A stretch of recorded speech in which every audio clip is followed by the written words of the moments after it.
Thanks for staying with us. I'm going to take a story. Amaechi slams Tinubu's policies in fresh outburst. I have that story. The former Minister of Transportation and two-time Governor of Rivers State, Rotimi Amaechi, has asked the coalition opposition to kick out President Bola Tinubu out of the office to escape this deepening economic crisis that Nigerians are facing. In a no-holds-barred interview with BBC, Amaechi lamented the country's deteriorating condition and signaled his willingness to help forge a new opposition coalition to rescue the nation. People are dying, according to him. People are starving. I myself am feeling the effects of hunger. He said, painting a grim picture of life. They say that with this current administration, Amaechi's statement comes in the wake of APC's recent endorsement of Tinubu as the sole candidate for the next coming elections. While reiterating his loyalty to the party, he warned that fidelity to a political platform should never come at the cost of national conscience. Wow. Okay? Okay. Yeah, he actually said he saw a dead body on the road, and that means that there is hunger in the land. Okay. Okay, so I have the story of the flood story. They said floods ravaged 180,000 farms across 30 states.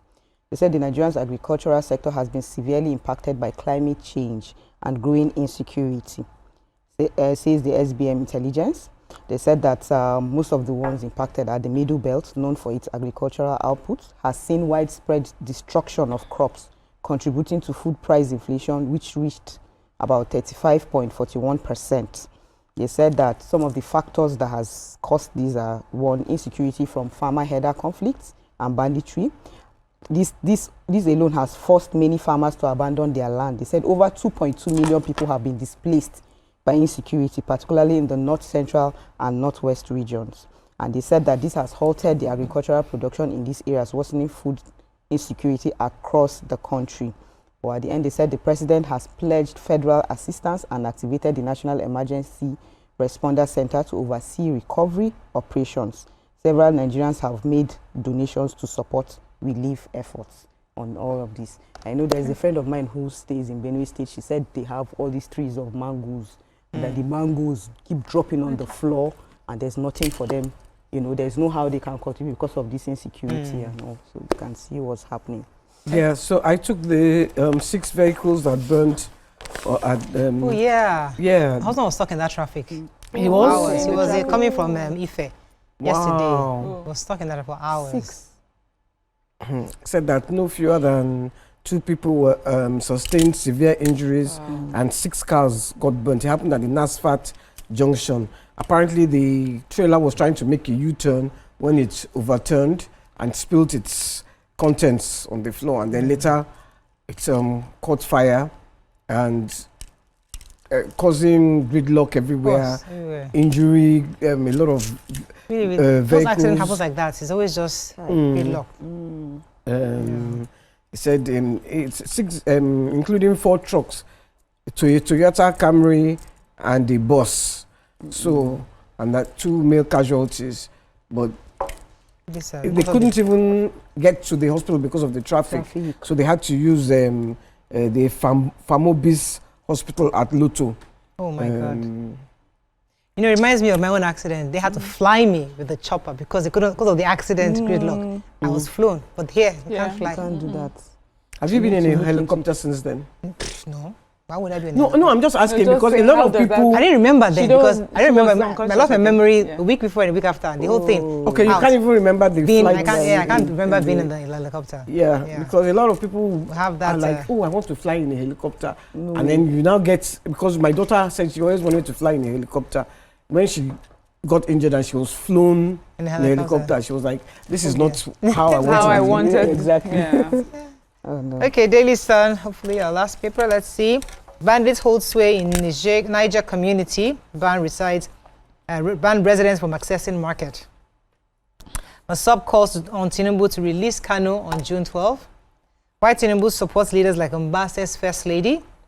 UK, US, Finland, Norway, Canada fault Cybercrimes Act and urge reforms.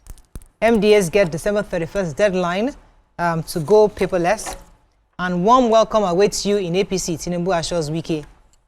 Okay, story. Yes, I have this very sad story. The people of Kudoro community in Shiroro local government of Niger State, they sent a Save Our Souls, that's an SOS to Governor Umaru Mohammed Bago to come to their rescue over the imposition of restriction of movement by bandits. The community said the bandits have barred them from accessing the only market in the area, that's the Saturday market in Zumba, and were threatening to kill anyone who violates the instruction until their condition is met.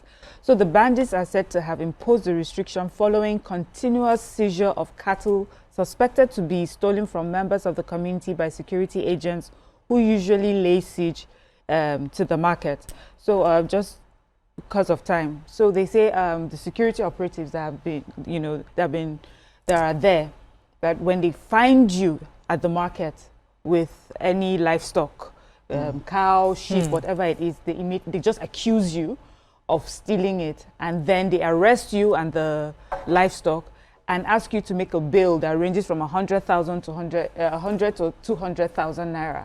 You pay that money, they take the money and the livestock away from you and let you go.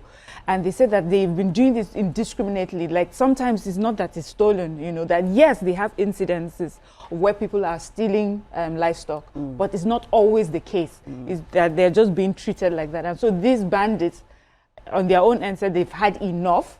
So no one is allowed to go to the market, and if you find yourself there at the market, you'll be killed. So there is a dilemma that they are right in now, and they want the governor to please come and address the issue.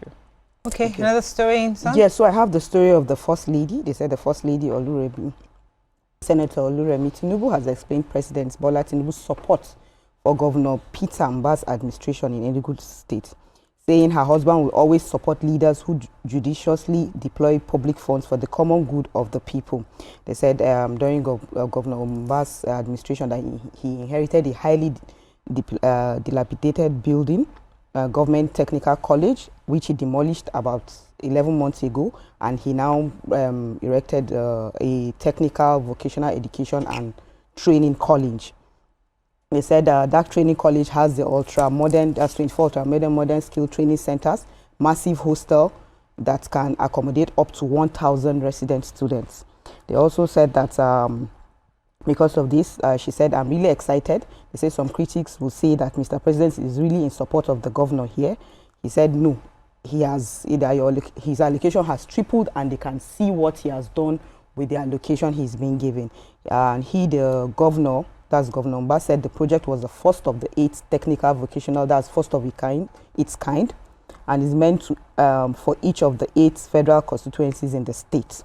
He explained that his government decided to break away from the outdated system of memorization to experiential learning, stressing that no nation could be greater than its human capital. Yeah. So they are still training them, and which is a very good thing. If only all states will do something like this to really, really help a lot of people. I have President Tinubu's article. Actually, it wasn't an article. He was commissioning 2 roads, the Shehu Shahagari Way from Ring Road and Nnamdi Azikiwe Road to Wole Soyinka Way, actually, in the Gishiri and other roads in the Katankwe district, Abuja. So while he was commissioning that, he was telling the FCT minister, Nyesom Wike, that whenever you're ready to join APC, that once he does, that they will welcome him with open arms. Said that we both share in the sentiment of the popular song, as it is with us, it depends them. That we have somebody in Nyesom Wike. He's not just a member of my party, not yet. But the day he changes his mind and registers with Progressive, we will welcome him and he will join us and we'll join him in singing that popular song. When the president starts cracking jokes. Okay, you have work to do. Okay, let's take another story before the break. Moving on now to Vanguard, our final paper for this morning. Democracy declining under APC, 32 years after June 12. Court strikes at Akpabio appeal against Natasha, awards 100,000 naira against him. 2027, why I am ready to join the anti-Tinubu forces, says Amaechi. Insecurity, police arrest 42 armed bandits and herders over Benue attacks. Lagos Ebe drama, we talked that story already. Tinubu to Wike, we're open to receiving you in APC. No final decision on $5 billion oil-backed loan from Saudi Aramco, says federal government. Okay, let's take one story for that. Nobody has a story in Vanguard? I don't have a story in Vanguard, but The Oshimole story, Yeah. the consumer public affairs director of the public affairs consumer protection had sent a tweet, and he said in the tweet, he said, when you purchase an air ticket, it is a contract between you and the airline. You should know that terms and conditions apply and try to browse through it. Even if you can't read everything, it's a service that you owe yourself. Aviation is not mulue. It is not run on vibes. An alarming number of cases and issues where simply reading could have helped avoid certain unsavory situations. Talking to you especially. Me that I was going to travel, they were telling me, I mean, I know I have read the 7 kg. My people were saying, just do 8 now, don't worry. I said, people, let me just go with the 7 kg. Because I don't want to embarrass myself. You get there and I start doing, when I saw it, they were like, no, you just talk to them. You know these people, I can't start begging at the airport. I just stuck to the 7 kg. It didn't make any sense to be begging. It's unnecessary. Nigeria. Do we have to go? Okay. We don't have time. Is it very important? I think it is, but it's not short. But I don't know if people remember a story of a man that had murdered his girlfriend in Ilorin one time, and they accused him of ritual killing. Anyway, there's an update, and he says that it wasn't about ritual killing. He really loved her and held her in high esteem. She came to visit him, but while they were intimate, she had an asthma attack, and then she passed on. And in his mind, he thought that the way to cover it up or whatever it is was to dismember her.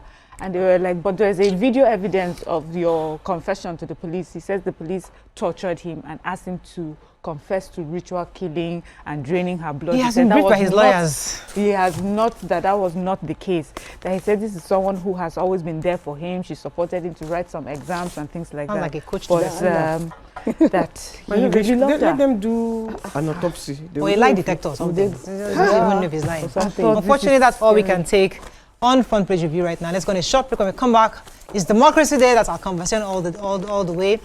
Go on a short break. We'll be right back. We'll see you soon.